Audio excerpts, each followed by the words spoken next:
Same old game over. You're gonna need a bigger boat.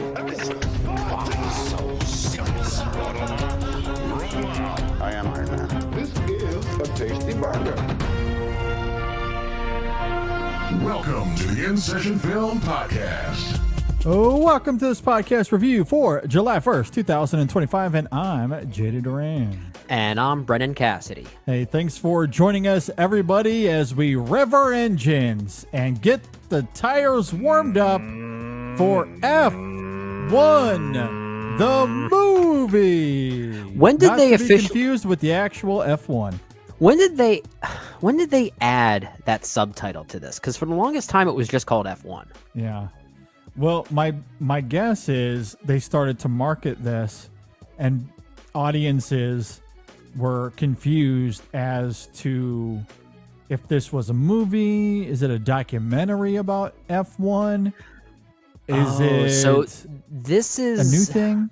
This is like that story when Steven Spielberg directed AI, artificial intelligence, and they had to add the artificial intelligence subtitle because people thought the movie was about A1 steak sauce. Or Allen Iverson, who was big at the time. Allen Iverson was big at the time, wasn't he? That's I don't right. I don't know if you saw that viral image that was going around sports Twitter, but the NBA, I forget who the commissioner is. I'm not a huge NBA guy. But because there were so many Achilles injuries, they said that they were using AI to try to figure out why there were so many Achilles injuries this year.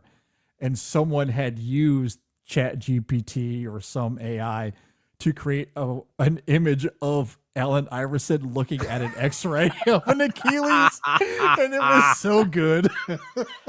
Oh, that's perfect. That takes me back. I'm not a proponent of AI or using AI, but that was pretty hilarious. That's pretty funny. That was really Allen good. Iverson AI. I love that. So Adam Silver, I think, is the commissioner. Adam for the Silver. NBA. Yeah, there you go. At any rate, it probably came down to audience confusion. That would be my guess on the matter. Makes sense. So we have to call it F1 the movie, not to be confused with actual Formula One racing. Well, So yeah, there you go. makes sense. It makes sense. We're And just going to maybe- call it F1 for the duration of this conversation, though. The other reason I'm guessing is for SEO purposes. When you're Googling the movie or when you're searching on Netflix, maybe you need to put in F1 the movie. That'll instead of help. F1 Yeah, the it'll help documentary. designate it as something, of its own thing. Or if people are hashtagging it or creating some type of tag, they're actually tagging this particular movie. Yeah. So that's probably why. But yeah, to your point, we'll just call it F1 for this conversation.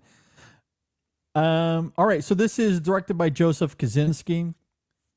We are big fans of Top Gun Maverick. At least I can say for myself. I'm a big fan of Top Gun Maverick.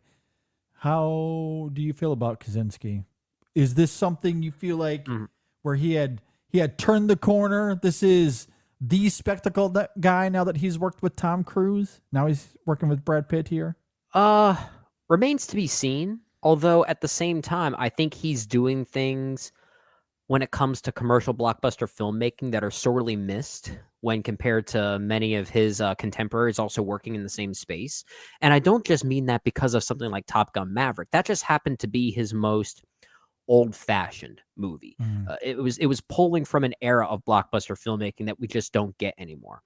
At the same time, Joseph Kosinski has been doing very interesting things dating all the way back to Tron Legacy. I agree. In fact, I don't know if this is a hot take, but Tron Legacy is still my favorite film he's directed. And I still love Top Gun Maverick. That's probably my number 2, but there's something about Tron Legacy that I think is just, it's so weird and vibrant and cool. I really, really like that movie, but whether his movies have been great or not, he has always been tapping into almost like that Spielbergian-like sense of scale. Yeah. And it's great to have a filmmaker like that working in this space that makes movies that actually look expensive and feel expensive. Yeah. That take is only scorching hot if you're talking about his best movie. Then I think you're crazy. And I love Tron Legacy. I deeply love Tron Legacy. I'm glad that it's gotten a little bit of a reevaluation over the last few years. Yeah. I don't think it's his best movie. I think Top Gun Maverick is by far Galaxy's his best movie, but Tron Legacy rules. I actually really like Oblivion as well. And speaking of scorching hot, I think Only the Brave is also quite good. That is like I like that one. He's able to take that film and make it feel as if it's this big movie, despite it being much more grounded and localized than Top Gun Maverick or Tron or Oblivion, which those are more in that sci-fi. Yeah, that's realm. to make the Spielberg comparison once again. You know, a movie like I don't know, Oblivion is Minority Report, and then Only the Brave is Saving Private Ryan, or something. Yeah, like exactly. That. Yeah, very, very well put. Spiderhead is his only movie. I would say that is bad. That is just. I haven't even actively seen not it. Good. I haven't even seen that It's one. not good. Yeah, I do have to revisit Oblivion. I remember liking it, but not loving it at the time. Yeah, but it's been yeah. a long time since I've seen it. I think I only saw it when it first came out, so it's been Same. probably I about a haven't seen decade at it this since point. 2013, but I did like it at the time. Really loved the M83 score. That was So- what I remember latching on to. I loved the M83 Yeah. score and the song Oblivion that plays during the end credits. Yeah, I think was that great was as so well. good. I That's actually so good. so here's a fun story. You know, we're getting off in a little bit of a tangent here, but I actually saw M83 in concert some years ago when they came to Okay. Philly. My best friend Brian, who was also the best man at my wedding, he's also the drummer of my band Two Rocks Ride, but he also does artwork for a lot of other artists for like their like seasonal tours and things like that. And he actually did a poster for M83 that was sold at the Philadelphia venue Oh, for that okay, show. nice. So he got to meet them. And of course, when we saw them, they performed Oblivion. And it was really Nice. cool to see. That Yeah. is so cool. That song rules. I do Yeah. really like it a lot. And I think the film is fine. I don't think it's great, but I think it's certainly watchable. I think it's a good time in the theater. So I was looking forward to F1. I have no relation to the sport at all. I don't watch Formula One racing. I don't watch any type of racing. Neither do I. But I loved Rush. Like that's my into that world. I like Ford v Ferrari. Ford v Ferrari's good, absolutely. Days of Thunder is also good, which Yeah. I guess is maybe the most appropriate comp to a movie Yeah. like this. I like racing movies. Speed Racer, does that count? Sure, we'll count that. Very different kind of movie, but I guess we'll count that in its own unique But way. there's racing involved, you know. It There is are a very intergalactic different cars involved. movie. Yeah. I like Turbo, the snail animated snail movie. Okay, now you've lost me. What, you haven't seen Turbo? That film totally- also Until you said something, I forgot that was even a thing. that film also has a really cool song for an animated movie. Anyway, I wouldn't know. at any rate, I like racing movies. That's what I'm trying to say. I don't watch racing, but I do like it cinematically. Racing and boxing are two of the most cinematic sports, I think. So there's lots it's of interesting how fortune. that's a pretty accurate statement. It's interesting how that played out, right? Yeah. Like those are the two sports that seem to translate the most to like big blockbuster cinema more so than others. Well, and for Kosinski in particular, F1, or I guess you can include NASCAR in this, but F1 feels like the next step for Kosinski after Top Gun Maverick, because there is like an F-16 dogfighting element or aspect to F1. Obviously, it's on the ground, but they're in a cockpit. They still have the helmet on. They're still experiencing high Gs, 6, 7 Gs as they go around these corners. And because he wanted to shoot it all practically like Top Gun Maverick, there still has that high flying, no pun intended. I don't want to spoil the ending or anything, but there is kind of this high flying aspect to F1 racing that is a little similar to what we see in Top Gun Maverick. So it makes sense that he would want to tackle something like this. Yeah. I think there was a story. Correct me if I'm wrong. I don't know if you heard about this, but I believe that there was a story where Joseph Kosinski shared that he was actually originally tapped to direct Ford v Ferrari before it was even called Ford v Ferrari. So I think he Okay. always wanted to make some type of racing movie like this, and this just ended up being the logical next step, especially given the success Yeah. of Top Gun Maverick. And as we'll talk about, Joseph Kosinski's movies do share a lot of DNA with each other. You can tell all 6 of his movies at this point now, even though I haven't seen Spiderhead, I can only assume that this is the case. They all look like they more or less came from the same individual. But Mhm. F1 is very specifically tailored after Top Gun Maverick, Yeah. as we're going to 100%. talk about. It's Yeah. it basically is that movie, just in a In a different lot of space. ways, in Yeah. terms of the drama, the structure of the story, the action sequences. Yeah. I mean, again, there is kind of a Navy pilot dogfighting aspect to how this sport works. It's just instead of 600 miles an hour in the air, they're going that speed on the ground. But yeah, there's similar things going on. I can see why he would make this leap. Kosinski would Okay, probably direct a killer Mission Impossible movie if they ever return to that franchise. perhaps.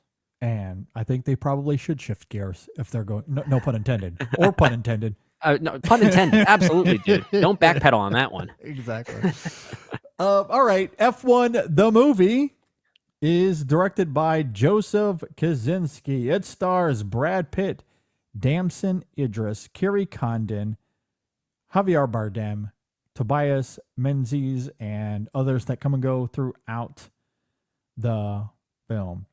If you're not familiar with F1, the movie, it is about a Formula One driver, shocking, No who idea. comes I had out no of idea. retirement to mentor and team up with a younger driver.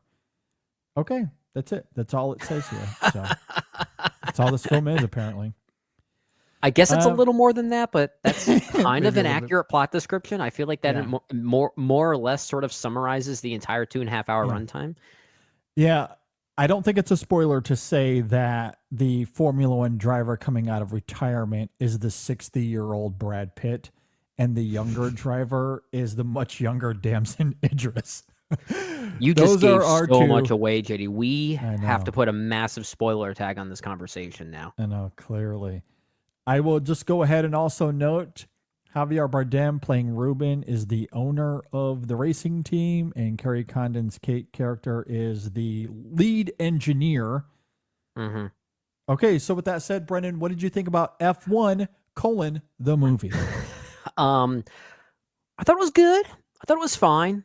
You could definitely sense that it's riding off the pun intended formula of Top Gun Maverick. Yeah. It is really utilizing that as its A lot of people have been saying this is formulaic one, which it's right there. How can you not use it? I mean, How I was can you calling not? it. I was calling it Top Gun Maverick, but at the same time, that That too. Yeah. that's more of a play on words. I think it's better than that description may suggest. That's more of a cynical way to describe that. I think this movie is. I think it's good, but I don't think it quite has the bite of Top Gun Maverick. Because what I love so much about Top Gun Maverick, and you know, we hate comparing movies to other movies because that's ultimately not fair to the movie that we're talking about at hand. But this is pulling from Top Gun Maverick so heavily. I feel like we have to make those comparisons in order to articulate why we feel the way we do about F1. Yeah. But what I love so much about Top Gun Maverick is that it exists in this space of nostalgia, but still upending those tropes in a way that feel very modern and contemporary and kind of new and revitalizing. And F1, I just don't think quite does that. It's more of a, it follows the formula and it really mostly sticks to that. And I do think that's kind of unfortunate because the story here with F1, I do think is ripe for a more deconstructionist approach like Top Gun Maverick kind of had. Because what's fascinating about F1 racing in particular and how this movie depicts it is that your biggest opponent on the racing track is also simultaneously your teammate. I think that's a really interesting idea that this movie does tap into. Yeah. So the way that both Sonny Hayes and Joshua Pierce, played by Brad Pitt and Damson Idris respectively, kind of upend that idea by playing off each other in a very antagonistic way, but then learn to sort of appreciate each other's skills to be the better merriment for their team as opposed to just for themselves. Yeah. That's a very different and sort of unorthodox way of treating F1 racing. And I kind of wish the movie itself went after that same approach, kind of went after that same DNA by being a bit more subversive in those qualities, but it just exists in the same formulaic space without really going much further into that. And I think the story here was really ripe for something a bit more unique and kind of genre pushing like Top Gun Maverick was. But this is not a movie I can't like fully dismiss. It's too well made to dismiss. I did not see this in IMAX yet. I thought the racing sequences were very effective. I'm guessing you did see it in IMAX, given the way that your hand's raising there. So I can't wait to hear your thoughts here. Yeah. But I do think the racing sequences themselves are still very thrilling, even if you do see this on a smaller, more basic screen. I do think it overall still works. And I think most of what makes it a movie is still good. And I have to give the movie credit for still being very old-fashioned in a way that we as critics like to see nowadays. It feels like it has a lot of money on the screen. And I want to see more movies do this. I just think as a piece of, as a dramatic piece, I don't find it nearly as stimulating as I would have liked, given what I think it is ultimately going for. Yeah. I ultimately think the film sticks the landing, but I'm with you in the sense that I am mixed on this movie. I'm maybe lesser on it than a lot of people seem to be. I'm glad people are having fun with this and are walking out satisfied. I sadly was a bit frustrated with it. I do not love at all the amount of tacky hand holding that we get narratively in the first half of this film. It drives That's fair. Much smoother once it begins to focus more on how its characters function inside the action rather than expositorily explaining who every single character is and how the sport works.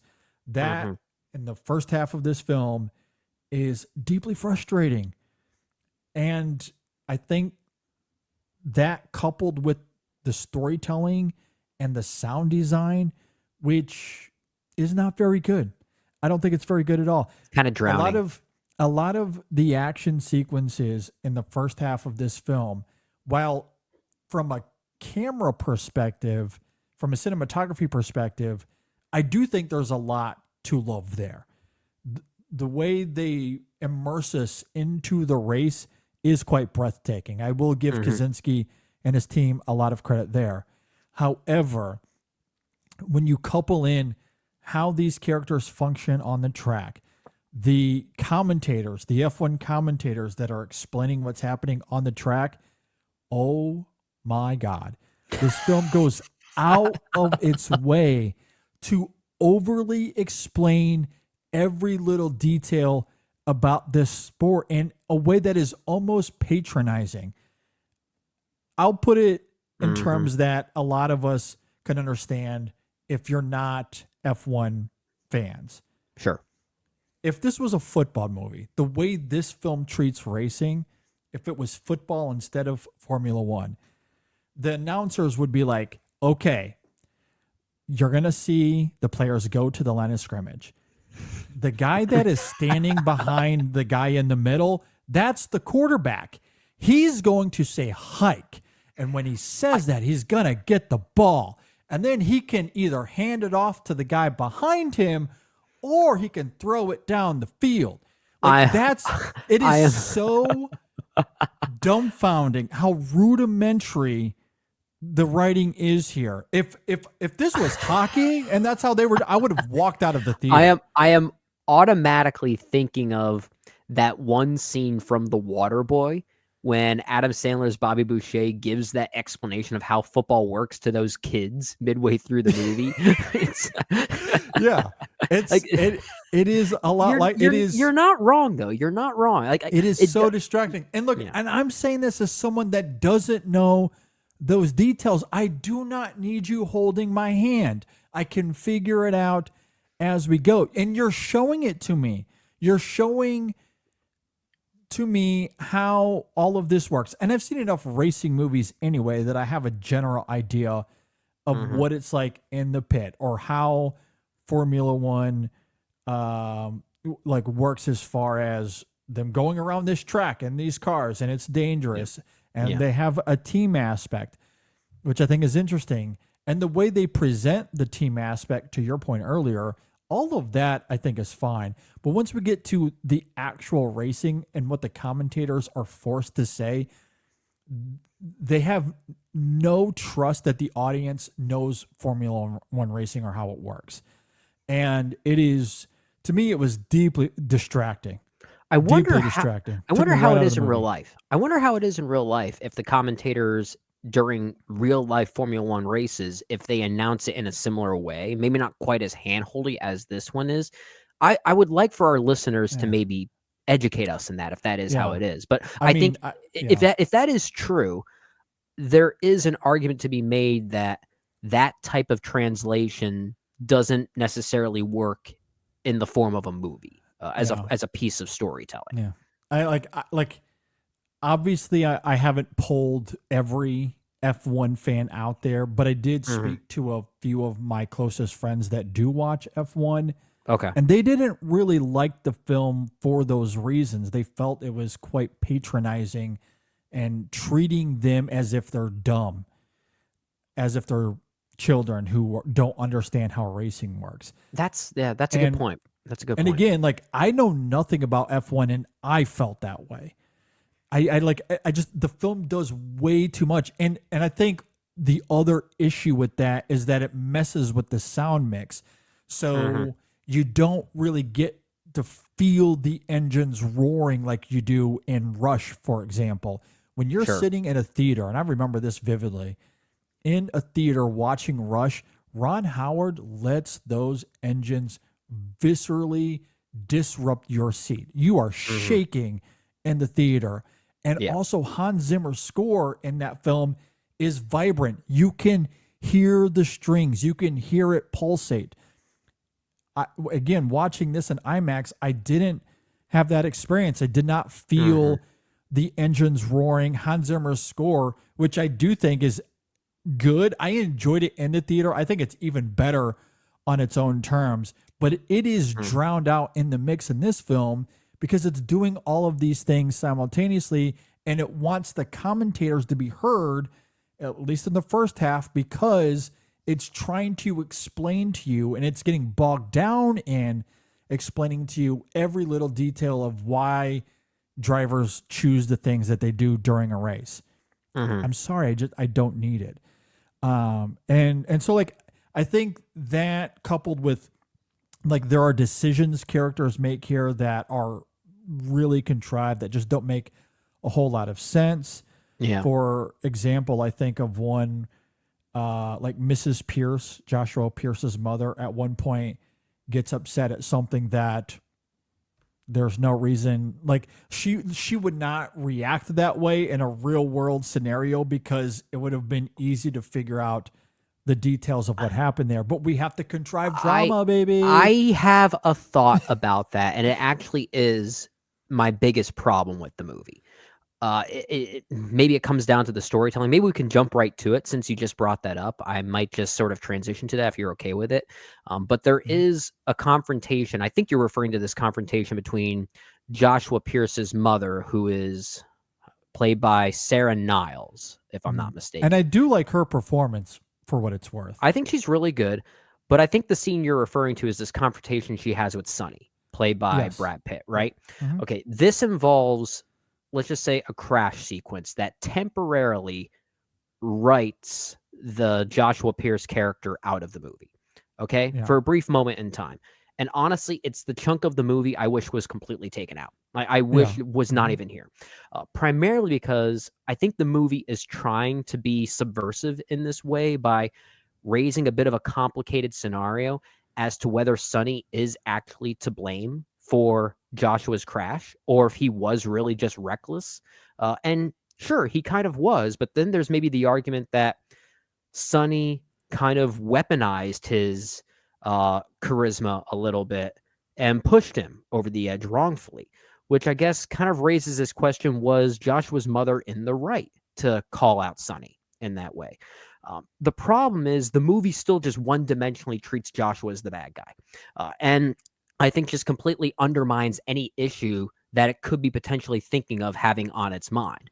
And by the time Josh and Sonny are reunited, they have to start their dynamic once again from square one. And where they reunite, emotionally speaking, is exactly where they left off. So there's a huge chunk of this movie where thematically nothing even happens.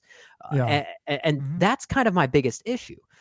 And it sort of writes Josh into this corner of temporary villainry. And I don't think that's its intention. I think it's trying to have a bit of a complicated conversation on that conundrum that occurs, and the movie fails to acknowledge that. And Josh knows that it was his recklessness that caused that accident.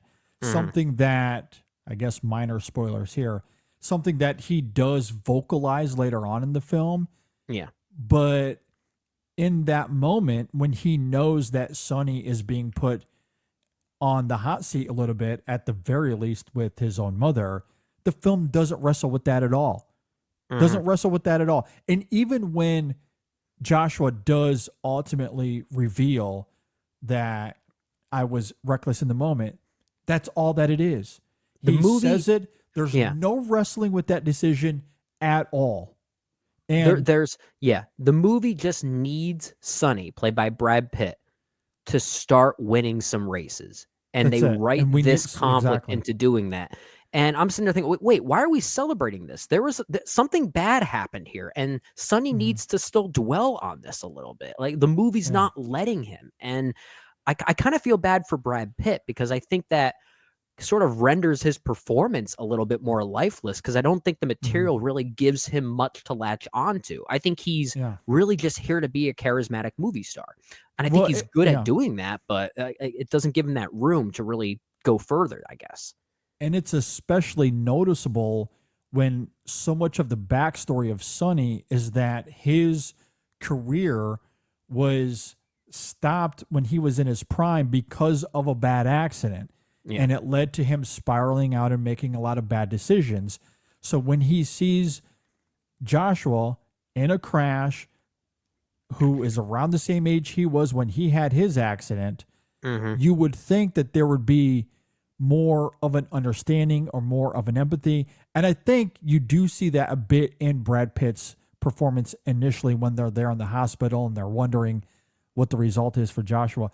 But that's where Mrs. Pierce and him confronting him becomes contrived drama that just doesn't make any sense, because it doesn't really allow Sonny to wrestle with those parallels as much as it creates a conflict that is unnecessary, and then we quickly move on so he can just become the number one driver and start winning a bunch of races. And the conflict is so simple, especially when everything is done vocally. People would have known what had happened because they heard and they saw what happened. They would have investigated this. And the film doesn't have to show us any of this. It's, again, all of this is easy logic. That's all that it is. That's all I'm talking about. Not trying to cinema sins this. I'm just talking about easy logic, given what the film presents and what we already know about sports in general, especially in today's age with technology, that Mrs. Pierce would have had more context and understanding as to what really happened, and knowing that Sonny was not really the one at fault. And if he was, then wrestle with that more. But the film doesn't do either, really. Yeah. Like it creates unnecessary conflict and also doesn't wrestle with any potential issue that Sonny would have had in the moment. Stalls the momentum. And by the time that we get Joshua and Sonny to reunite. Now they're back at the same place that they were before that crash had even happened, which then results in it crystallizes rather in this poker scene in Vegas between the two of them, and then Kerry Condon joins the ranks for a very particular reason that we may talk about. But when it gets to that point, as great as that poker scene is, I actually think it's one of the highlights of the movie. But I kept thinking during it, why was the whole crash subplot even necessary? Like this is completely turning that 45-minute stretch of this movie into an unnecessary one. It turns it into such a moot point. And it made me realize that there's a much tighter and more efficient 100-minute movie in here as opposed to 150 some odd minutes. And I don't mean to say that I think the movie's too long. I'm trying to uncover why I think the movie seems too long, and I think that's a big reason why. I think there's a huge chunk of this movie where momentum just stalls, and it just doesn't go further than that.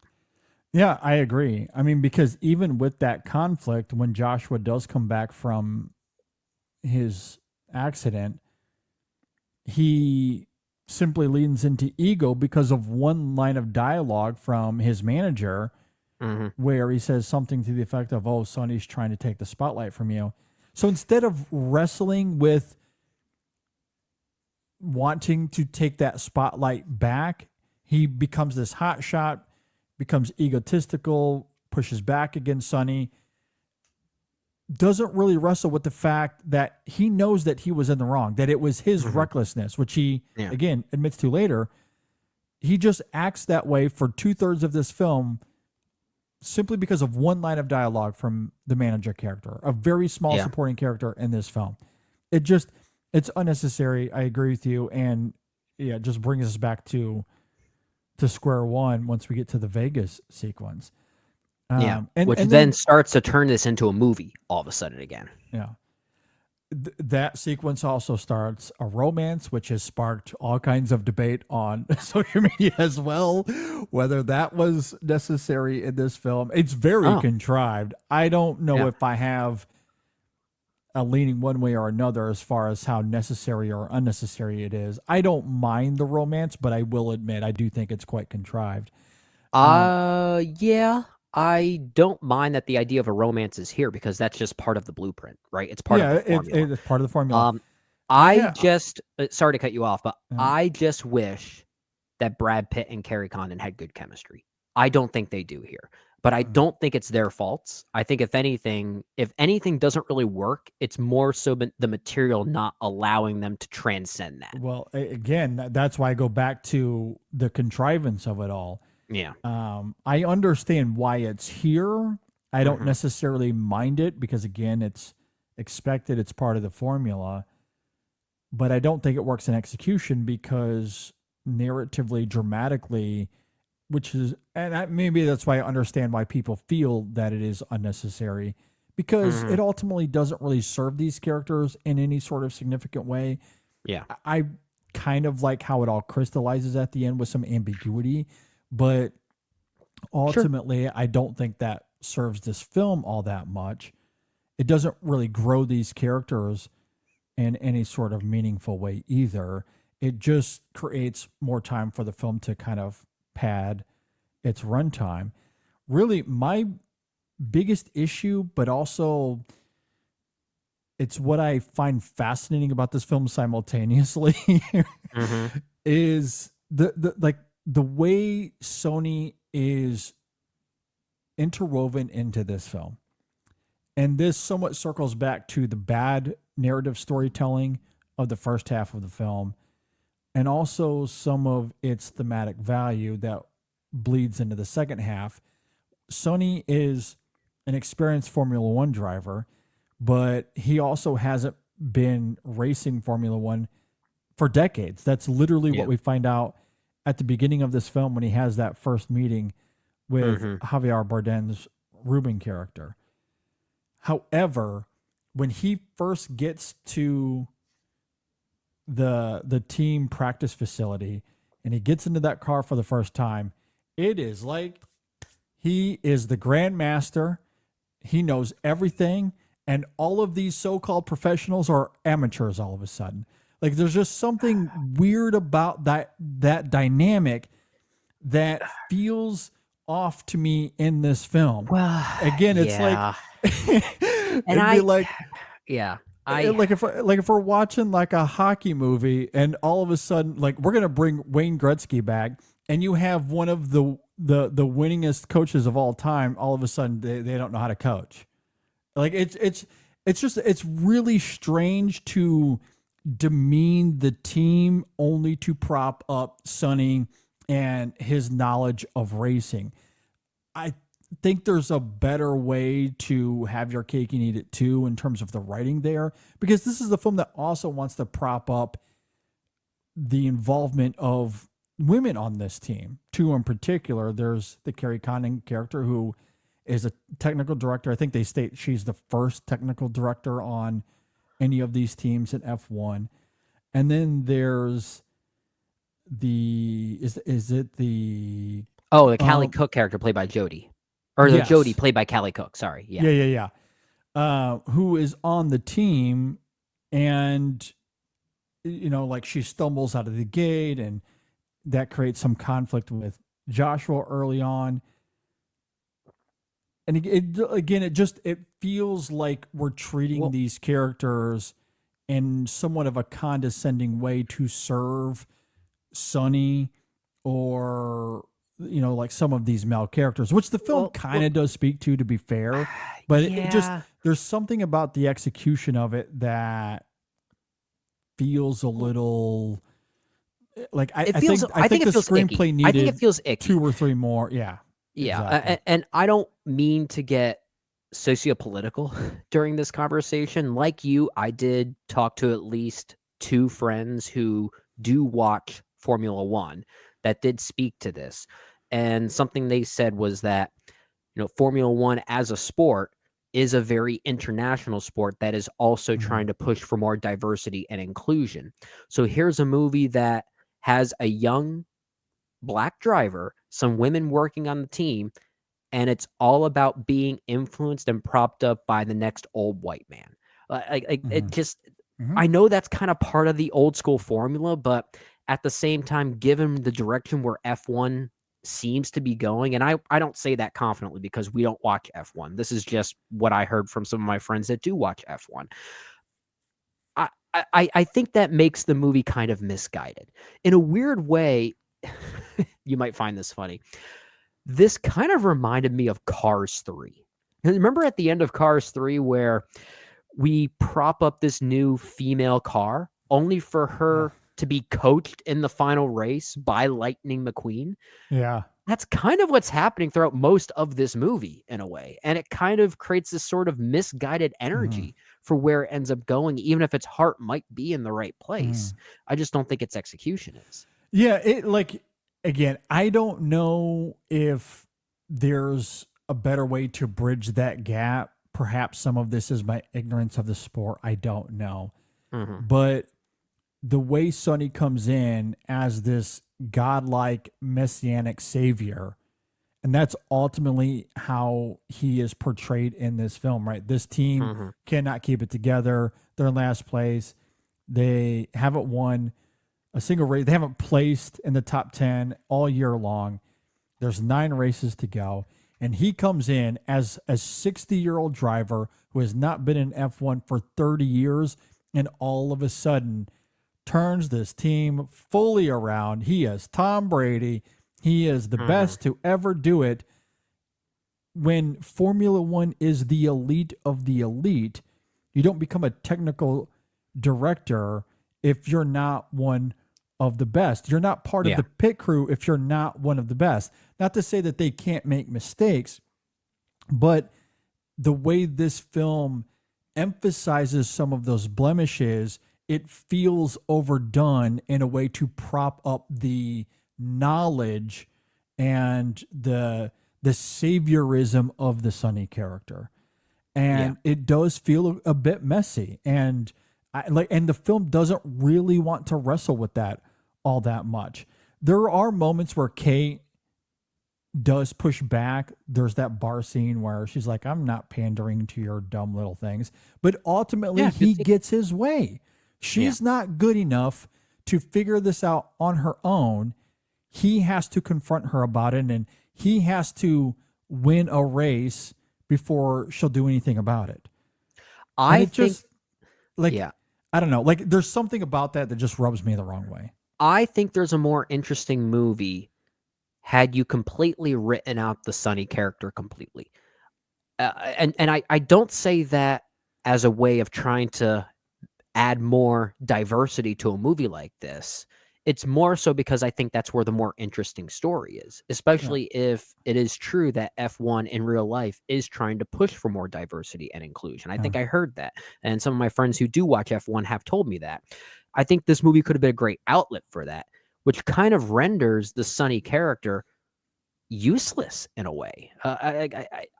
This conversation is helping me come to terms with the fact that I just don't really care for the Sonny character. I just don't really care Mhm. for him as a character. I didn't really care for him while watching the movie, but now I'm able to sort of verbalize Mhm. why that is. It's not Brad Pitt's performance. It's really just the writing Yeah. of it.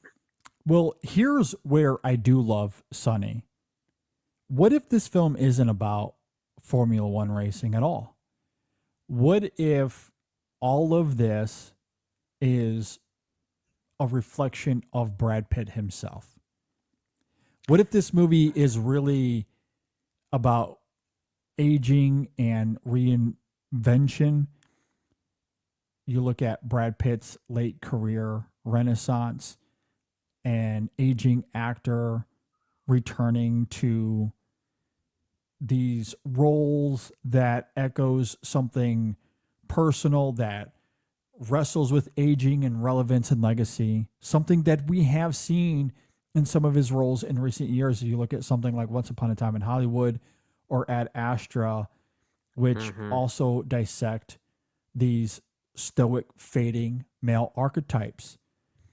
The way this film wrestles with Sony and how he treats women, how he treats other characters, how he has this tragic backstory, a lot of it his own doing. Sony is very uh he's not afraid to admit, or maybe afraid is the wrong word, but he does Yeah. admit at certain points that he made all the wrong choices. He didn't really love his wife the way that he should. That ended up in an ugly divorce.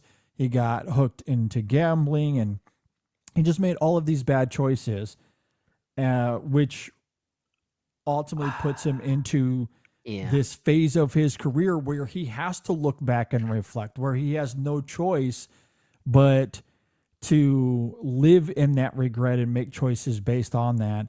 And you look at the parallels of that to Brad Pitt's own career and life and how that kind of bleeds into some of these roles in recent years. That might be wholly accidental. I don't know. Is it a little fascinating to me on a thematic level? Absolutely. Even if accidental. And that to Well, me is where Sony is quite well, compelling here. I think that is what they're going for. Them being Aaron Kruger, the writer, Joseph Kosinski, the director, Brad Pitt as a producer and actor in this movie. I do think they're trying to tap into something kind of meta as it relates to not just movie stardom, but Brad Pitt's movie stardom. Hmm. I don't think the movie gets there, though. And I think it's primarily due to a few things. On one hand, Brad Pitt has sort of done this already in movies like Ad Astra and Once Upon a Time Hmm. in Hollywood. There was already kind of a legacy deconstructionist like mentality to what he brought to those performances.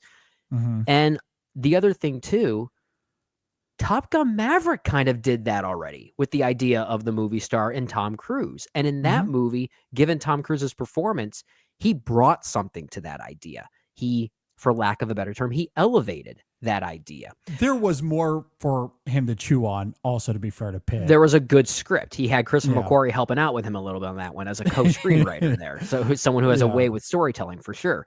But here, I do think that is what the movie is ultimately going for by simply casting Brad Pitt here. But I think by the end, it merely just becomes an idea as opposed to a fully fleshed out analysis on that idea. So Okay. I think it's only like half there. That's fair. I think it does register with me, and honestly, I think it Okay. is Brad Pitt's performance. I don't Okay. necessarily love him as a person. He has done some unforgivable things similar to Tom Cruise, and we had that Yeah. debate when we discussed the last Mission Impossible here. I don't Mhm. necessarily like Brad Pitt the person. Brad Pitt the artist, the actor, He's talented. he is undeniably talented, and I think he is really great here. And in some ways, I find his performance here more impressive than Tom Cruise because I do think he is able to land some of that thematic ideas where the material he is working with is so much worse. This film's screenplay isn't an ounce of Maverick. Top Gun Maverick has a really solid foundation, and Tom Cruise is great. I think he gives one of his very best performances in that film, but he does have a solid foundation to go off of. So you're saying Brad Pitt had the harder job? Had the much harder job. Okay, that's much fair. harder job. And I think this film does stick the landing, as I noted in my opening thoughts. And I think it's almost, not, I shouldn't say exclusively, because I do think, again, Kosinski's direction in the action sequences, especially in the back half of the film, are really good. Because once you get to a certain point, all of that exposition and bad sport commentary does fade away. And it just becomes about the character's choices in the moment. So what we see in the back half of the film in terms of the direction is fantastic, and what Pitt is able to bring to the character in terms of his stardom, this former racer who was on the verge of being up there with Senna, which is a name they invoke. And if you don't know anything about F1, he's considered to be one of the best F1 drivers of if all not time. the best. Yeah. If not the best. So they're invoking those kinds of names to build up the kind of legacy that Sony could have had and that he threw away. Partially because, an accident is an accident. When you get hurt, you don't have all the control over that, but some of that accident does come back to his own recklessness. Yeah. So his career was at his own hands and feet. Yeah. And I think Brad Pitt does allow the character to wrestle with that in his performance. Okay. And it's ultimately why some of that I know everything, you don't know anything, as frustrating as it is narratively, it kind of works for me on a character level, because it is him realizing this is my only shot at this in a real way, since I was young and made those terrible decisions. And I kind of love how Brad Pitt taps into that. And then especially as his relationship with Joshua grows, once we move beyond the whole dumb conflict we talked about earlier, then I think he's able to take those ideas to an even deeper level. That stuff does work in the final race. The dynamic final between the race two of is- them, I do think, is pretty good. Yeah.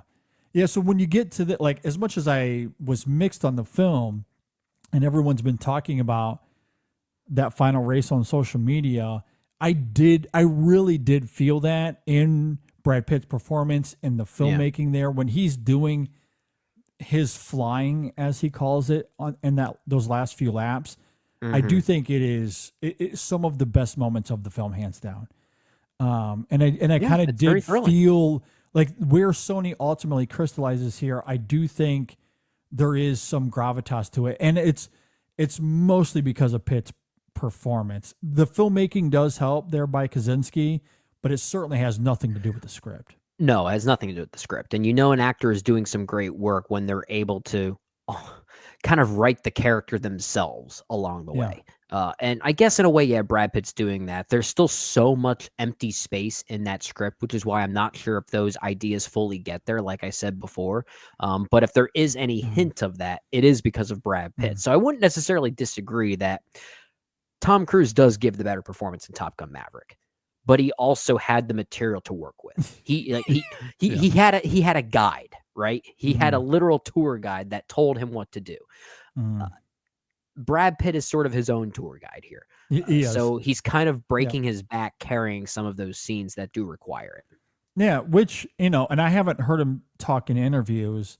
I'm not one to seek out Brad Pitt interviews. Mhm. So I don't know if he's talked about this. I don't know if he's, specifically mentioned that he's used his own stardom, his own life experiences as inspiration for this performance. But that did come through to me. Mhm. Those parallels I do think are felt. And again, because the script is not lifting him up in any way, shape, or form, I do think that it speaks to how much of the heavy lifting he is doing here. And I agree with you. The themes don't fully get there. They don't. Yeah. There's Yeah. no way they can, given the fluff of the screenplay. But they did register with me enough at the end because of what he does. Sure. And Okay. again, some of the filmmaking, like that final race, I do think is quite enthralling Yeah. with how all of that plays out. So What did you think of Javier Bardem in this? I liked him. I think he's really good here. Again, He's charming. He's charismatic. It's a a one-note bit of character in a way, but yeah, it's a bit of a trite role. Again, going Mhm. back to the screenplay here, what are these performers supposed to do?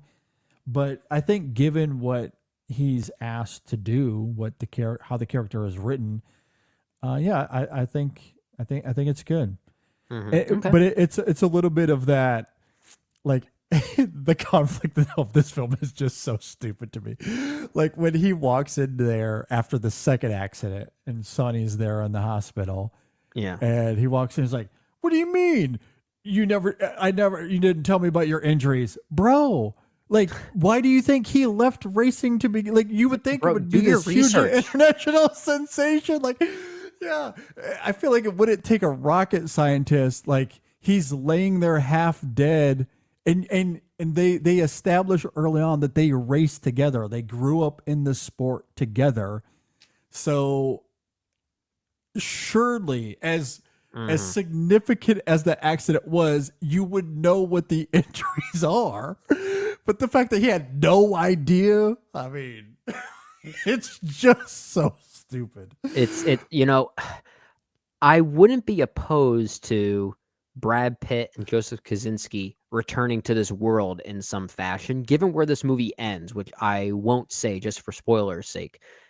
It ends in, let's say, a new location.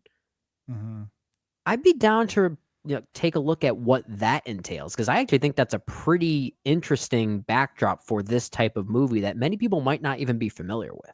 I think that would be pretty neat. I'll just simply say that.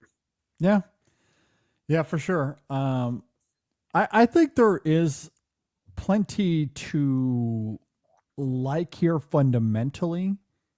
I do really love the camera tricks. Yeah, it's a solid 3 out of 5 on Letterboxd for me. That's really where I'm sitting with it.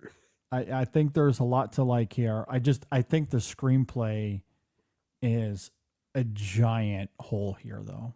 Just a black void on this film that it can't quite overcome. But where the film does make up that gap, it is in the thrilling action, which I genuinely did love, and the performances of the film, So which I think are good. So it sounds like of the 6 movies that Joseph Kosinski has directed, would this rank in 5th of the 6 then for you? Probably. I'd have to give Oblivion another go. Okay. Because I liked it. I didn't love it. I do wonder if I was to give that film another go, if that's closer to F1 than maybe it is something like Tron Legacy, for example. Because I remember Oblivion mostly suffering from similar issues as to F1. Exactly. That's at least that's my why recollection. I'd like to give that one another go. Because it's possible that if I have the same issues with Oblivion, then maybe I would prefer F1 over that because of the filmmaking and the immersiveness of the racing and some of those. And I genuinely really do love Hans Zimmer's score here. It is great. Like how it is in context of the film, it's not Hans Zimmer's fault at all. I just think the sound mix is not great in the first half of this film. Yeah, it doesn't give Hans gets Zimmer the drowned right out. kind of space to really work with Yeah, properly either. it is drowned out big time. Yeah.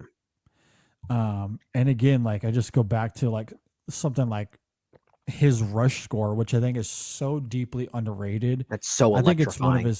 one of his best. And you know, I posted that clip on Twitter, but that is a great example of the stark contrast between the two movies, because that Japan sequence in Rush, like the whole first 60 seconds of that scene is the rain falling, it is the roar of the engines, and it is that gorgeous Hans Zimmer track. That's what's driving that scene. There's no dialogue, there's no characters talking, no commentary. And even when that comes in, like you still feel the engines, you still hear Zimmer's work. Like it's just blended much more immaculately. Yeah. And F1 just doesn't quite have the same sharpness or crispness in that regard. Sure. But I urge everyone to go listen to the score on Spotify, because Zimmer's work here, and it's kind of fascinating too, because it's like a Hans Zimmer buffet. He's doing a lot of his own stuff. Yeah. He's sort of reincorporating some of his old stuff, but doing some new forms of experimentation with it. Yeah. Like in a way, how his score morphs and transitions throughout the film is sort of how the soundtrack morphs and transitions throughout the film. Yeah. It begins more traditional and then slowly becomes a bit more experimental, just like the soundtrack sort of starts out more, let's just say, old school. It's very much the old American white man's kind of music. It opens up with Led Zeppelin's Whole Lotta Love. We get Queen's We Will Rock You at some point. It's very classic rock driven, right? We get a new song from Chris Stapleton that feels like it could have been a ZZ Top song. It's very knowingly in that way. But then it slowly starts incorporating more modern textures, more EDM and hip hop music as the movie transitions, which I think is actually a pretty nice touch when it's trying to emulate the new blood, that new blood being Joshua Pierce sort of taking over as the new talent. So I get that transition. It's actually a pretty smart artistic choice, but I feel like Hans Zimmer's score is doing some similar things. It starts to incorporate that experimentation as it goes. Yeah, I love it. The strings and the orchestral elements reminded me a lot of Pearl Harbor. There's a lot of similar cues when you listen to the orchestral elements. It's a lot of that 90s, early 2000s Hans Zimmer. But as the film starts to transition, you get that late 2000s, early 2000s, 10s heavy drum beat era of Hans Zimmer.